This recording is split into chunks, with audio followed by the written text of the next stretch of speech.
The Washington, D.C. police crime statistics, we've talked a lot about this on this particular show.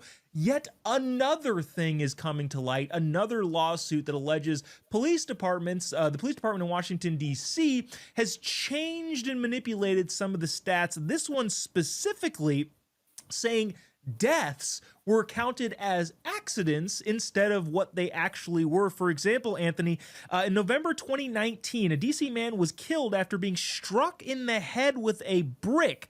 Despite the autopsy reporting identifying the death as a homicide, the crime scene video of the suspect and cell phone tracking data, MPD falsely and fraudulently, according to the lawsuit, reported the victim's death an accident. Don't you just hate that when you're walking down the street and you accidentally get hit in the head and killed with a brick?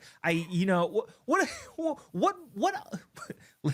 excuse the pun, what next brick has to fall to make sure to make it so that the people understand, Washington DC crime statistics that Lids have been pushing in opposition to Trump are just bunk and awful.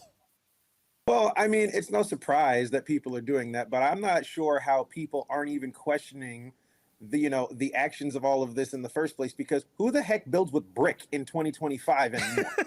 you know, these are the things that people put on pylons all throughout cities when raids and all of these riots are being organized. This is the only time you ever see brick and mortar being laid out in these kind of places now. But this is the only truth behind all of this stuff. This doesn't enable citizens to be law-abiding. This makes more areas for criminals to now get away with things, because now things that used to carry heavy sentences, now are just slapped down to misdemeanors or first-time offenders. And so everything from, gun control to all of these things where you mislabel crime, all it does is find ways for the people who never wanted to follow rules in the beginning to now go around the rules and now find new areas to now exploit the law, knowing that they're going to have people that will just label it this way. And everyone's saying, well, we're cracking down on crime. And I'm just like, well, say that, no pun intended, to all the bricks that are falling on people. What's it going to be next? Is it going to be people? It's just like, yes, if you accidentally mow people over in a vehicle, as long as it's not 5 or more, then we won't count it as murder. It'll just be a happy accident. There's always going to be people that look to get away with things. And so the issue and the arguments of the type of weapon that they use, the kind of way that it happens is obsolete now, because point proven, people are dying. And you can say it's accidental. You can say that it's on purpose. You can call it whatever you want. At the end of the day, a life is gone. And so there's no way to reverse that except cracking down on it. And so I'm all about all of these whistleblowers and all of these leaks that are coming out, because it's a cliche that's being true and it's being said all over the place, but the American people deserve to know.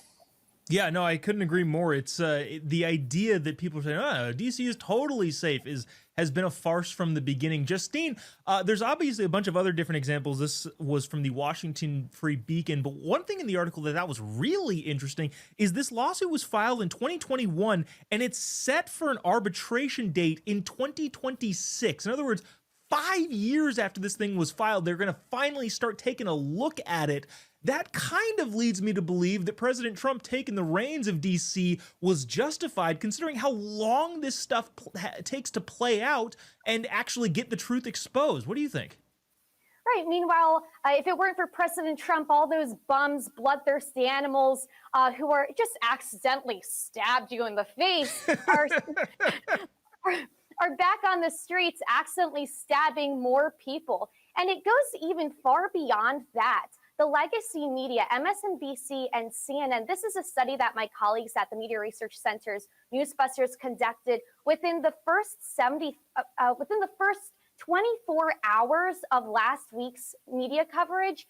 They both cited false statistics 73 times. And the false statistics was this police chief or police commissioner who pretended that crime was actually low in DC, and that the murder and the violence rates they were low. It was just random little misdemeanors. Yeah. And that guy is actually placed on leave right now. But it doesn't matter how many times you explain to these legacy media outlets, hey, you're citing misinformation, a word they love to use all the time. They'll still peddle the same fake news. I lived in New Jersey. I'm from New Jersey. I commuted to New York every day, had to stand on the subway sideways, vertically, all different directions in case a bum would accidentally shove me on the tracks. And I moved back to DC. I lived in DC a while previously. It was very bad just trying to get outside your apartment, even when you're near the Capitol area where the Democrats, after January 6th, they shut everything down. You couldn't even go into a store